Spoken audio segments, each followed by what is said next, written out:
Les vraies voix Sud Radio. Pour cette dernière des vraies voix des vacances, vous nous avez réservé, Louis de Kergorlet, un tour d'actualité de qualité avec 3 derniers mots. C'est ce que vous m'avez demandé de dire, donc je vous dis que vous faites de la qualité. Bravo, vous avez du talent. Alors, vos 3 mots, hommage, galette et outsider. Voilà, alors je vais essayer de soigner ma sortie en commençant par évoquer cet hommage vibrant rendu par Emmanuel Macron à Jacques Delors.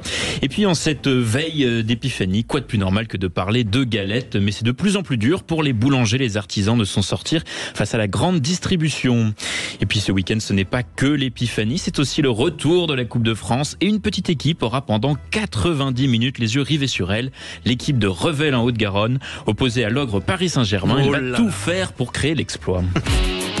Les vraies voix Sud Radio.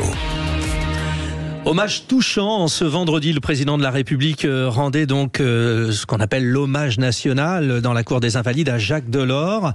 Hommage vibrant sous les yeux de sa fille Martine Aubry, mais aussi de plusieurs dirigeants européens. Il y a un hommage qui a duré une petite vingtaine de minutes pour celui que beaucoup considèrent comme le père de l'Europe moderne. Et c'est donc logiquement qu'il a débuté par l'Aude à la joie, l'hymne européen. Puis dans une oraison funèbre retraçant le parcours de cet homme fort du socialisme français, le président a tenu à rappeler à quel point Jacques Delors avait toujours choisi une voie compliquée, la sienne. Ce chemin, son chemin, se poursuit. Un chemin difficile, chemin de crête, qui s'éloigne des facilités et des faux semblants, toujours en déséquilibre, et qui tient la nation et l'Europe, la force économique et la justice sociale, le réel et l'idéal ensemble. Enfin réconciliés. Oui, tel fut le chemin intranquille de ce grand Français, de cet honnête homme européen, Jacques Delors.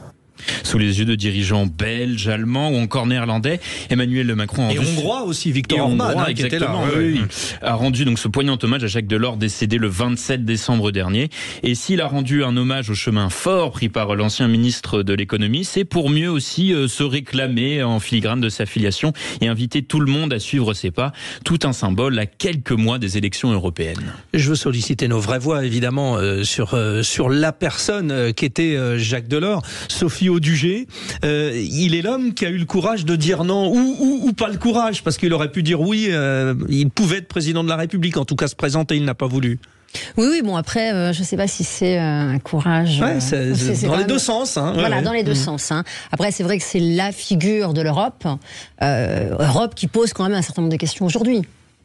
Il faut quand même le dire, et où parfois on a un peu le sentiment que nos dirigeants mettent un peu plus en avant on va dire un idéal européen que la réalité du fonctionnement de l'Europe aujourd'hui, et on ne se sent pas nécessairement aujourd'hui défendu dans une réalité nationale qui devrait pouvoir trouver sa voie quand même dans notre manière d'être représentée. Et Sophie, je vous sens déjà prête pour le débat de 17h30. C'est ça. François de Rugy, bon, vous avez quitté, on va dire, la vie politique, on va dire même si les responsabilités politiques nationales. Bon. Oui. Vous êtes un petit peu inscrit dans ce parcours de Jacques Delors, Oui, moi je l'ai dit quand j'ai appris son décès, j'aurais aimé voter pour lui en 1995, puisque c'est la première élection présidentielle à laquelle j'ai voté. Et j'étais un jeune militant et j'avais suivi, comme beaucoup de Français, cette émission de télévision. Il a fini par dire non.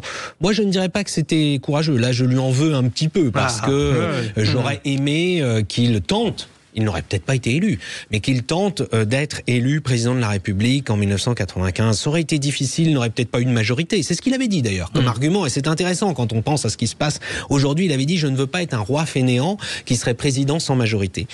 Mais au-delà de cela, moi je retiens quand même en effet une très, très grande figure politique, comme il n'y en a pas tant que cela, à la fois française et européenne, parce qu'il ne faut pas oublier, il a été ministre de l'économie et des finances en France, et moi j'estime qu'il a joué un rôle très positif, parce qu'il a remis un peu de réalisme économique dans une majorité qui à l'époque ça partait un peu dans tous les sens, en tout cas qui parfois s'emballait un peu. Et puis dans l'hommage qu'Emmanuel Macron lui a rendu, je trouve que c'était assez factuel, et moi j'ai apprécié que ce soit assez factuel. J'étais avec mon fils dans la voiture, on a écouté, mon fils a 12 ans, on a écouté cet hommage qui a duré 20 minutes, et on avait le récit de sa vie. Et j'ai trouvé que c'était bien, plutôt que de... Bon, il y a toujours un ton un peu emphatique, mais par exemple, à un moment, j'ai appris quelque chose plus personnel. Il a perdu son fils quand il était ministre. Je ne savais pas. Pourtant, je connais Martine Aubry, donc sa fille, et j'ai déjà discuté plusieurs fois avec Martine Aubry, et j'ai pensé en effet à ce moment, et mon fils a senti, il a dit il a l'air très ému en parlant de ça. Pourtant Emmanuel Macron ne connaissait ni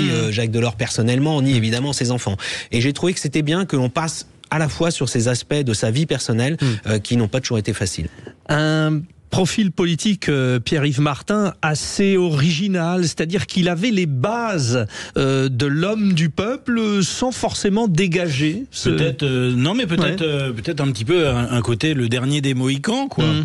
Ça fait partie, il faisait partie des derniers, des vrais puristes, j'ai envie de dire, avec une vraie conviction.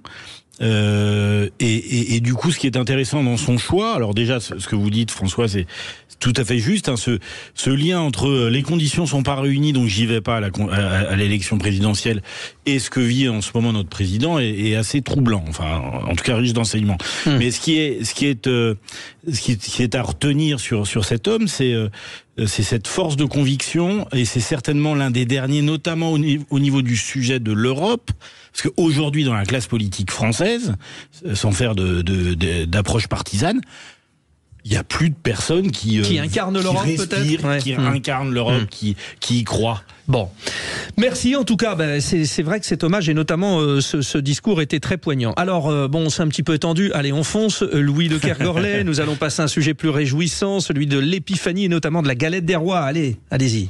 Voilà, exactement. Alors je vous apprends si je vous dis quand même que c'est compliqué pour nos petits boulangers et artisans à cause du coût élevé des matières premières et de l'énergie.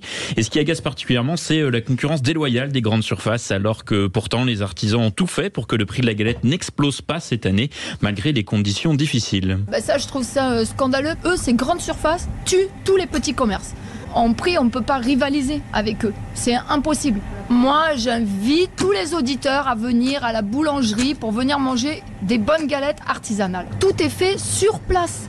Les garçons derrière travaillent la pâte, travaillent avec le beurre, ils n'hésitent pas, ils sont là, ils font des heures pour pouvoir sortir des produits. Mais on ne rivalise toujours pas avec les grandes surfaces.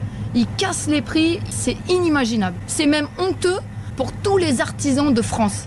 Un témoignage récupéré par notre reporter Mathilde Julien du côté de Sète. Mais oui, que voulez-vous faire face à la concurrence d'un Lidl qui vend ses galettes 4,90 € et qui en plus se permet de glisser dedans des bons d'achat pouvant monter jusqu'à 1 000 €. C'est plus la fève alors. Mais voilà.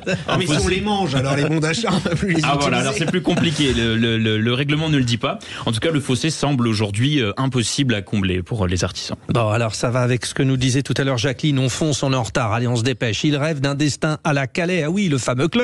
À la Quevilly, Rouen aussi, ou plus récemment les Herbiers. L'équipe de l'US Revel rêve d'exploit à domicile face au tout-puissant PSG. C'est la Coupe de France de football. Voilà, alors pour une telle affiche, le petit club amateur de Haute-Garonne jouera au stade de Pierre Fabre de Castres, qui peut accueillir 10 000 supporters, et c'est plus que le nombre d'habitants de la ville. Avec un budget annuel. Exactement, avec un budget annuel qui correspondait au salaire journalier de Mbappé. Revel ne compte que des amateurs, tous travaillent à côté. Écoutez dans quel état d'esprit se trouve Jonathan Vieux, défenseur du club et informaticien dans la vie de tous les jours. Vieux, c'est son nom. Ce qui se passe à Revel. Tous les commerçants nous soutiennent, il y a des banderoles partout, on signe des autographes, enfin, c'est des choses auxquelles on n'est pas du tout habitué en tant qu'amateur, mais ça fait plaisir, on en profite.